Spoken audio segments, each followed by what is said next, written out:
Good morning and welcome to Casa Brenda, where your cooking is so easy. Cooking shouldn't be complicated. Just because I'm a chef, that shouldn't intimidate anyone. Because cooking is about something being really easy and tasting really good. So this morning I'm going to make a typical breakfast for us, which is going to be a torta with jamon and espinaca, which is kind of like, it's like an omelet, but a crepe, and then we kind of mix it up. It's kind of like my Texican cooking, which is kind of my kind of cooking, because I invented it. No, I'm just joking. But anyways, let's start out. It's really easy. A little bit of olive oil.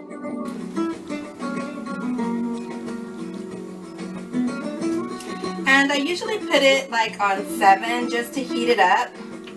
And I spread it like all over, so then we'll have a good coating on the bottom. You can also use butter, and if you don't want to use a lot of oil, you can always use the Pam cooking spray, whatever is really your preference, because, you know, after all, it's your cooking.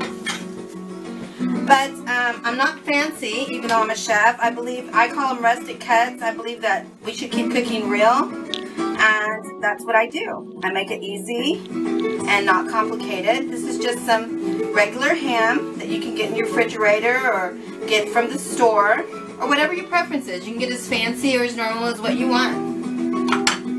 I just dice them up, small dice or medium dice.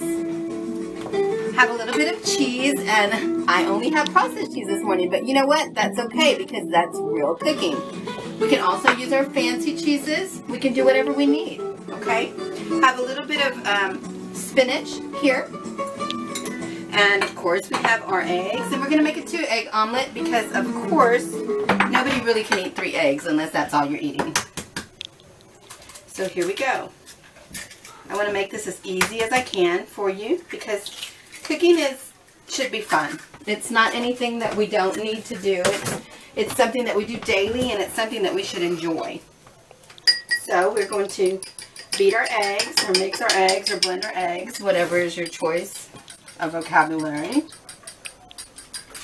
And we are going to put in a little bit of ham. That should be enough for this one. Also, we can add in other ingredients like tomato or tomate. And I do the rustic cuts. Like I said, it shouldn't be fancy, it should be normal.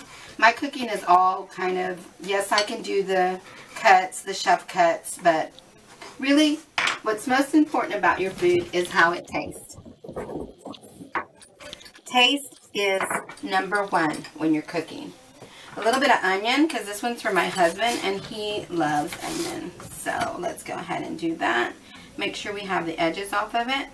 Like I said, cooking isn't fancy. It's just something that you like to do, and you do it well. And it's okay if we mix the tomato seeds in there with it, because after all, it's all going into the same thing. We're going to mix it up anyway, so it's not cross-contamination, nothing like that. It's just cooking. You should.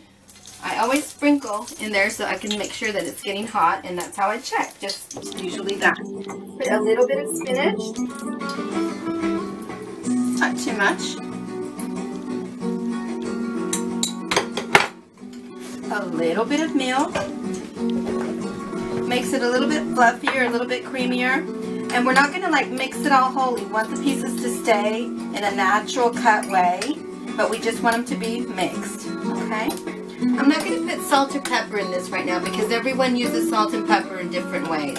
So we're just going to do the basic methodology of it, get it going, make it. This is my method cooking, which is called Brenda's Easy Cooking.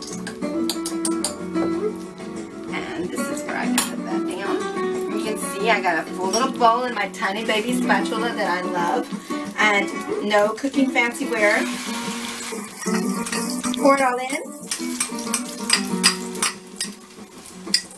And we are ready. The cooking process is starting. See how easy it is? And it is hot enough. Sometimes I turn it up just 1 notch, so then it can cook a little bit easier. And what I do is I fluff it. I bring it over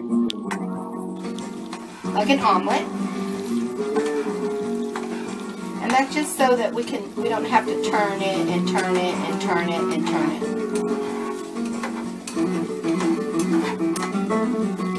A little bit higher.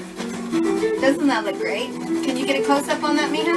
My mija, Victoria, is the producer and director of my program, and it's something that we're doing to bond together. So we hope that our bonding will help you bond with your family, or at least get some good recipes out of it. These are all original dishes that I make. I really don't go by cookbooks. I glance at my cookbooks, I look at the ingredients, and then I kind of make them myself. But everyone should have their method of cooking because that's who you are. That's who makes you the cook or chef that you are. And of course, I like my little fancy, little pretty thing, and I always have to be in the mood, and I like to listen to my Spanish freak music. So, a torta is more like an omelet crepe, but we only flip it once, so we're going to let it brown really good on the bottom. And over here we have our frijoles, which everyone knows are frijolitos is what we call them. And they're good with everything. We I'll show you how to make those later. They are just a regular pinto bean with, actually made up with neck bones, bay leaf, and salt. That's it. So this is browning. We'll let it brown a little bit more.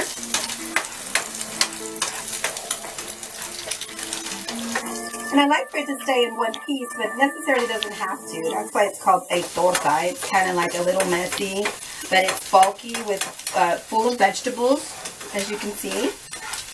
And what I'm going to do is I'm going to get my bigger spatula, which gives me a little bit more control. And I'm going to try to flip it. I usually just try to flip it once. So kind of bring it over. Let's see if this is going to work. Maybe, maybe not. There we go. See how the brown is? That's how it's supposed to look. That's what makes it a torta. The browning, the veggies. And once I do this, I'll flip it one more time after this, and then we'll put our cheese on it, and it's basically just ready to eat. Mexican cooking, Texican cooking. I'm from Texas, 5th generation Texan. My family's been here for a really long time, so I kind of lost some of the, real Mexican cooking. So we kind of just, as I've grown and I've developed my own methodology of cooking, I just take a little bit of the American meat and the Mexican meat, and I mix it together, and that's why I call it Texican, which, if you look up Texican, you really don't even have a definition for it, but I think it's my way of cooking. So now that we have the torta nice and brown, can you zoom in on that, baby? And then we're just going to lay the cheese on there really nice, right? And, of course, it's going to melt really nice just with the heat. And we want our torta browned.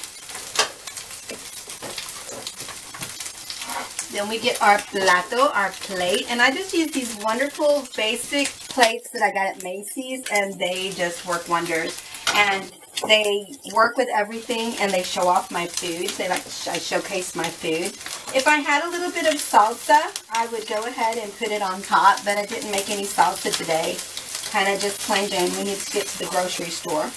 But you see how that just flips out? You put it there on the center, almost a little bit in the middle of your plate. And then this is ready. We don't want to ever leave anything, so we just put it here on the side, or you just leave it there. And then you're ready for your next plate, and you can see that it's gotten really hot. So now we're going to put some beans with it. Our beans are already heated, and they do have a little bit of Mexican queso in them. So you want them to just look really nice and, plain. We don't refry them. We don't mash them. It's the natural thing. It's just a natural, and I usually put them on both sides of the plate just to make it look nice. Again, it's just the way that I do my cooking. It's nothing, you can always do your own thing. The important thing is it needs to taste good. And this is it. Voila. Torta de espinaca natural. Hope you enjoy it, and we hope to see you back in our next show. And as always, buen provecho.